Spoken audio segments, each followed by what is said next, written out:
नमस्कार मित्रांनो, माझे नाव संजना आहे आणि मी सध्या BScच्या शेवटच्या वर्षात शिकत आहे। त्यावेळेस कॉलेजकडूनच समाजकार्य करण्यासाठी एक संस्था आली होती। म्हणजेच साफसफाई करणे, कुठे काटेरी झाडे झुडपे असतील तर ते काढणे, गरिबांना कपडे देणे, खाणं देणे, असे काही कामे ती संस्था आमच्याकडून करून घेत होती। ते काम करता करताच माझी ओळख त्या संस्थेचे अध्यक्ष, ज्यांचे नाव विराज असे होते, त्यांच्यासोबत झाली। काम करताना कोणालाही इजा झाली तर मी लगेच त्यांच्या मदतीसाठी धावून जात होते। माझा हा स्वभाव विराजला आवडला आणि त्यांनी मला कार्ड देऊन म्हणाले, आता काही महिन्यात तुझं कॉलेज संपेल, तुझी जर इच्छा असेल तर तू आमच्या संस्थेमध्ये काम करू शकतेस। मला नोकरीची एवढी काही गरज नव्हती, कारण माझे बाबा एक खूप मोठे बिझनेसमॅन होते। कॉलेज संपले की तू तुझ्या मनात जे येईल ते करू शकतेस, असे माझे बाबा मला म्हणत होते। मला नोकरीसाठी कधीही त्यांनी माझ्यावर प्रेशर घातले नाही। पैसे कमवण्याची एवढी काही माझी मजबुरी नव्हती, कारण माझे बाबा खूप मोठ्या इलेक्ट्रॉनिक्स कंपनीचे मालक होते। त्यांचा व्यवसाय खूप चांगला चालत होता आणि मी माझ्या आई वडिलांची एकुलती एक मुलगी होते। यामुळे माझ्या बाबांनी मला पूर्ण सवलत दिली होती। काही दिवसांनी कॉलेज संपले। मला समाजसेवा करण्याची इच्छा असल्यामुळे मी नोकरी शोधण्याच्या ऐवजी विराजला कॉल केला। तशा संस्थेमध्ये काम करणारे लोक खूप कमी असतात, कारण समाजसेवा करण्याची इच्छा खूप कमी लोकांना असते। विराजने लगेच मला त्यांच्या संस्थेमध्ये बोलवले। विराज तिथले अध्यक्ष होते आणि त्या संस्थेमध्ये मुलं आणि मुली दोन्ही मिळून काम करत होते। त्यांच्या केबिनमध्ये बसताच ते मला म्हणाले, आपल्याला कामासाठी कोणत्याही गावी जावं लागणार किंवा कोणतीही इमर्जन्सी येऊ शकते, त्यासाठी नेहमी तयार राहायला पाहिजे। काही संस्थांकडून आपल्याला काही रुपये मिळतात, ज्यामुळे तुला प्रत्येक महिन्याला 13,000 रुपये मिळतील। मी त्यांना म्हणाले, विराज सर, मला पैसे नाही मिळाले तरी चालते, मला याचा काही फरक पडत नाही।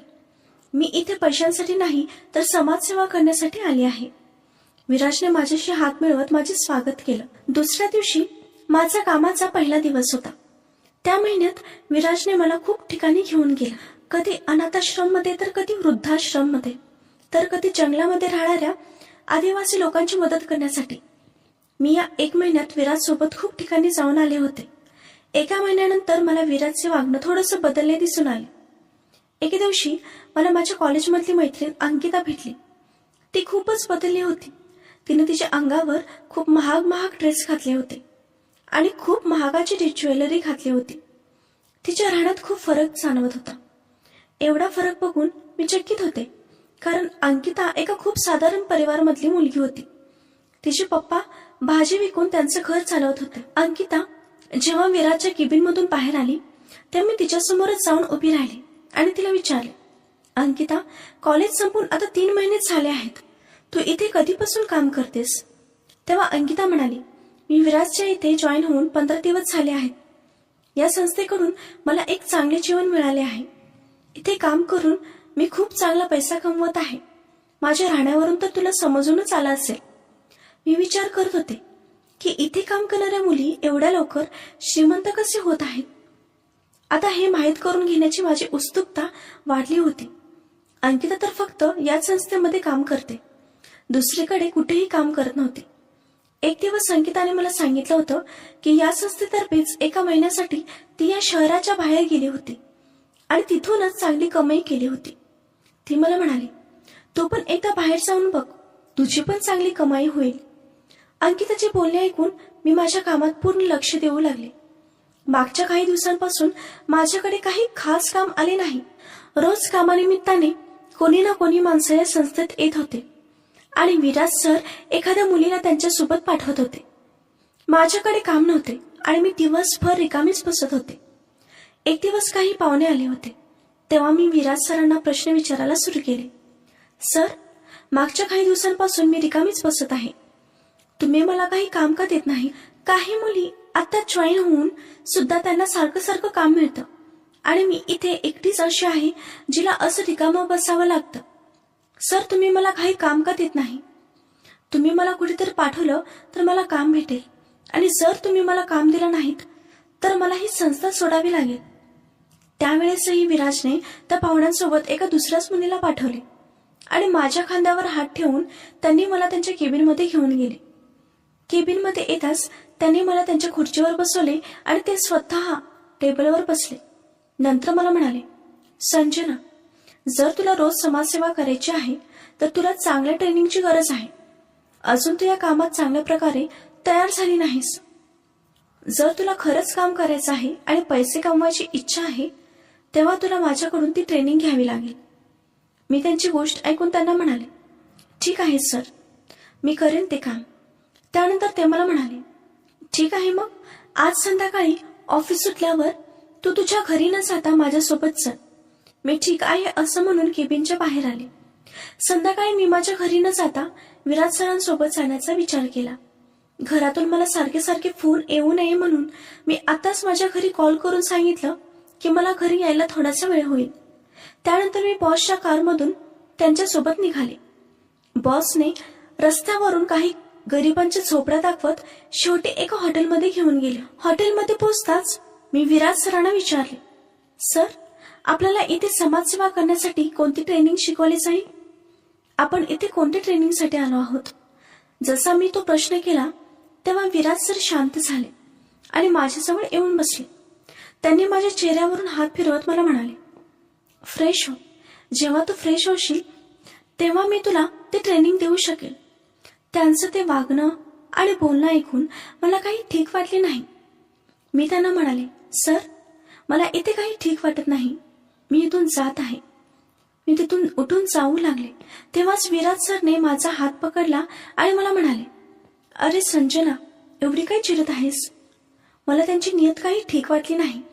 यामुळे मी त्यांचा हात झटकला आणि हॉटेलच्या बाहेर निघून आले.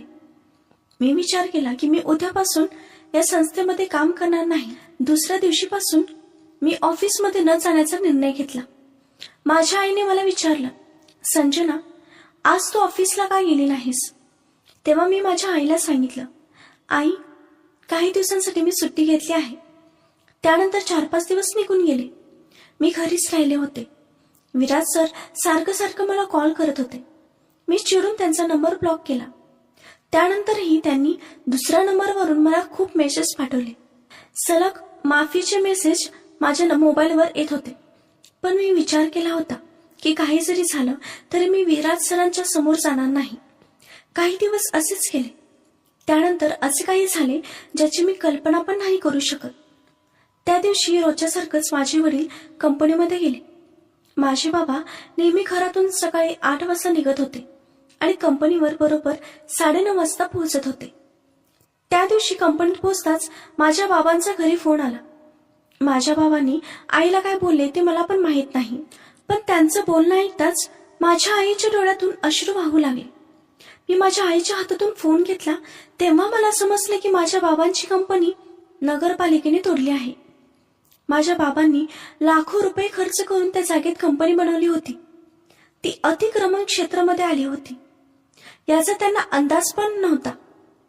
माझ्या बाबाने ज्या व्यक्तीकडून ती जागा खरेदी केली होती त्याने नकली कागदपत्र बनवून माझ्या बाबांना ती जमीन विकली होती. माझ्या बाबांनी 15 वर्ष त्या जागेवर कंपनी चालवली होती. पण 15 वर्षानंतर नगरपालिकांच्या नजरेत ती कंपनी अतिक्रमण म्हणून आली. माझ्या बाबांनी कोणतेही चुकीचे काम केलं नव्हतं, तर त्यांनाच धोका दिला गेला होता. त्यावेळेस आम्ही काहीच करू शकलो नाही, कारण ज्या माणसाने आम्हाला ती जागा विकली होती तो आता पळून गेला होता. नगरपालिकेकडून माझ्या वडिलांवर 15 लाखाचा दंड ठोठावण्यात आला आणि जर माझ्या बाबांनी ते 15 लाख रुपये भरले नाहीत तर त्यांना 8 वर्षाची जेल होणार होती. माझ्या बाबांकडे जी काही बचत होती ती सगळी दंड भरण्यात खर्च झाला होता. अचानक आमच्यावर दुःखाचे डोंगर कोसळले होते. काही दिवस निघून गेले. आता आमच्या घरात एक वेगळीच शांतता पसरली होती. माझे बाबा आणि आई नीट जेवतही नव्हते. एके रात्री जेव्हा मी त्यांच्या रूम समोरून जात होते तेव्हाच आई आणि बाबांचं बोलणं ऐकले. माझी आई वडिलांना म्हणत होती, जर आपल्याला एखादा मुलगा झाला असता तर तो या असल्या कठीण परिस्थितीत पैसे कमवण्याचा काहीतरी उपाय शोधला असता. आता आपण या सगळ्या परिस्थितीतून कसे बाहेर येणार? देवानं आपल्याला एकच बाळ दिले ते दिले, ती पण मुलगी दिली. आता ही मुलगी आपल्याला या परिस्थितीतून कशी बाहेर काढणार? आईचं बोलणं ऐकून मला असं वाटलं की मी माझ्या आई वडिलांच्या कोणत्याच कामाची नाही. आतापर्यंत माझ्या बाबांचं काम चांगलं चालत होतं, त्यामुळे मला नोकरीची गरज नव्हती. पण जेव्हा मी ते रात्री आईचं बोलणं ऐकलं तेव्हा मला खूप वाईट वाटलं. मी माझ्या रूममध्ये आले. माझ्या डोळ्यातून खूप अश्रू वाहू लागले. आईच्या बोलण्यातून मला जाणवले की मी माझ्या आई वडिलांसाठी काहीच करू शकत नाही. या सगळ्यांचा विचार करता करताच अचानक माझ्या मोबाईलवर विराज सरांचा फोन आला. मी त्यांचा फोन उचलला. ते मला म्हणाले, मला माफ कर संजना. तेव्हाच मी त्यांना म्हणाले, सर, मी उद्यापासूनच तुमच्या संस्थेमध्ये जॉईन व्हायला तयार आहे. दुसऱ्या दिवशी मी त्या संस्थेमध्ये पोहोचले. तिथे गेल्यावर मला अंकिता भेटली. ती तिच्या एका मैत्रिणीला त्या संस्थेमध्ये जॉईन करायला आणली होती. तिची मैत्रीण अंकिताची बदललेली लाईफस्टाईल बघून प्रेरित झाली होती. अंकिताची आर्थिक स्थिती आता खूप चांगली झाली होती. तिने मला सांगितलं की ती स्वतः आता एक घर विकत घेणार आहे. त्या दिवशी मी एक समाजसेविका म्हणून नाही तर पैसे कमवण्याच्या आशेने आले होते. मी विराजच्या केबिनमध्ये गेले. मला बघून विराज माझी माफी मागू लागला. मी त्यांना म्हणाले, विराज सर, माफी मागायची काही गरज नाही. जे झालं ते मी आता सगळं विसरले आहे. तुम्ही मला सांगा की अंकिता आणि दुसऱ्या मुली इथे काय काम करत आहेत? एवढा पैसा इथे कसा कमवत आहेत? आज मी इथे पैसे कमवण्याच्या आशेने आले आहे. विराज सर मला म्हणाले, ठीक आहे, जेवढे पैसे लागेल तेवढे मी देतो. आठवड्याचे तुला 5 लाख रुपये देण्यात येतील. तयार राहा. एवढी रक्कम ऐकून मी त्यांच्यासोबत वेळ घालवायला तयार झाले. संध्याकाळी त्याने मला त्यांच्यासोबत एका हॉटेलमध्ये घेऊन गेला. आम्ही दोघं खुर्चीवर बसून बोलत होतो. त्याने मला ड्रिंक ऑफर केली. मी थोडंसं ड्रिंक केले. त्यानंतर तो माझ्याजवळ आला आणि माझ्या चेहऱ्यावरून, खांद्यावरून हात फिरवू लागला. तो माझा खांदा एका वेगळ्याच विचित्र भावनेने चोळत होता. त्यानंतर तो मला किस करू लागला. त्याने मला बेडवर आणून झोपवले आणि माझ्यासोबत ते सर्व करू लागला. त्याचा तो स्पर्श मला खूप घाण वाटत होता. त्यावेळेस माझ्या डोक्यात ते 5 लाख रुपये नाही तर माझ्या वडिलांनी मला शिकवलेली एक गोष्ट आठवली. बाबांनी मला लहानपणापासूनच शिकवले होते की पैशासाठी कधीही आपला प्रामाणिकपणा सोडू नये आणि आपली इज्जत पणाला लावू नये. वडिलांचे ते शब्द आठवताच मी विराज सरांना माझ्यापासून दूर ढकलले. तो माझ्यापासून दूर व्हायला तयारच नव्हता. तो माझ्या मर्जीविरुद्ध माझ्यासोबत जबरदस्ती करत होता. कसे तरी त्याच्या तावडीतून सुटून मी बाथरूममध्ये आले आणि माझ्या एका मैत्रिणीला फोन केला, जी एक पत्रकार होती. ज्या हॉटेलमध्ये विराजने मला आणले होते त्या हॉटेलमध्ये तिला बोलवले.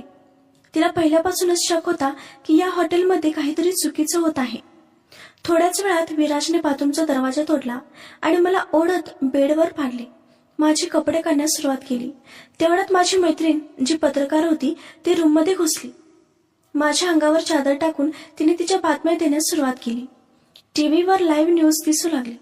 त्यावेळेस विराज सरांसोबत मी पण त्या टीव्हीवर दिसू लागले. विराज सर त्यांच्या सेवेच्या मागे चुकीचा धंदा करत होते. काही मुली त्यांच्या मर्जीने तर काही मुलींसोबत जबरदस्ती करत होते. विराज सरांचा सगळा कारनामा बाहेर पडला होता. बहुतेक त्यावेळेस माझे आई वडील पण मला न्यूजवर लाईव्ह बघत होते. काही वेळातच माझे आई वडील पण तिथे पोहोचले.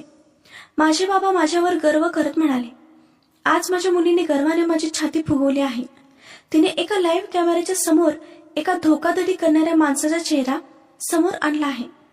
माझे बाबा माझ्या या कामावर खुश होते. माझी आई पण खुश झाली. माझे बाबा म्हणाले, जे धाडस माझ्या मुलीने केलं आहे बहुतेक ते एखाद्या मुलाने पण केले नसते. माझी मुलगीच माझ्यासाठी मुलगा आहे. माझ्या आईला पण आता माझ्यावर गर्व होत होता. मित्रांनो, कथा कशी वाटली कमेंटमध्ये नक्कीच सांगा. कथेला जास्तीत जास्त लाईक करा, शेअर करा आणि चॅनलला सबस्क्राईब करा. धन्यवाद.